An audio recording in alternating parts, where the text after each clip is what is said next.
Hi friends, எல்லாருக்கும் happy independence day. Long weekend கிடச்சிருக்கு. எல்லாம் எங்கே போக பிளான் போட்டிருக்கீங்கன்னு மறக்காமல் கமெண்ட் பண்ணுங்கள். ஸோ எங்கள் ஹஸ்பண்டுக்கு இன்றைக்கி மட்டும்தான் லீவு. சாட்டர்டே சண்டே 2 நாளும் ஆஃபீஸ் இருக்குன்றதுனால சரின்ட்டு நான் பெண்டிங் ஒர்க் எல்லாமே இன்றைக்கி கம்ப்ளீட் பண்ணிடலான்னு சொல்லி அதுக்கான வேலை தான் பார்த்துட்டு இருந்தேன். காலையிலேயே பையனுக்கு ட்ரைனிங் கொடுத்துட்ருந்தாங்க. அவனுக்கு சோஃபா ஏற மட்டும்தான் தெரியும், இறங்க தெரியாது. அதனாலேயே முழிச்சிருக்கும் போது அவன் பக்கத்துலேயே நான் இருக்கணும். எந்த ஒர்க்கும் செய்யவே முடியாது. கொஞ்சம் அசந்தாலும் சோஃபா மேலே ஏறி உக்காந்துருவான்.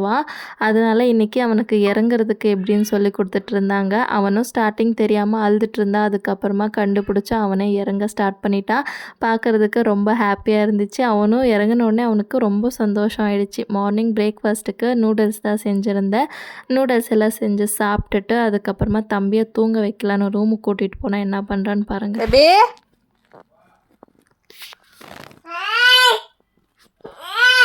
பிள்ளை டாடின் பிள்ளை தூங்காமல் வெளியே போகணுன்னு சொல்லி கத்திட்டு இருந்தா. சரி விளையாட விட்டுட்டு நானும் இருக்கிற ஒர்க் எல்லாமே முடிச்சுட்டு ஈவினிங் போல் ஷாப்பிங் பண்ண போகலான்னு சொல்லி ரெடியாகிறேன். ஜோராக மழை பெய்யுது. இந்த டே எங்களுக்கு இப்படி தான் போச்சு. உங்களுக்கு எப்படி போச்சுன்னு கமெண்ட் பண்ணிவிட்டு வீடியோ பிடிச்சா லைக் பண்ணிக்கோங்க.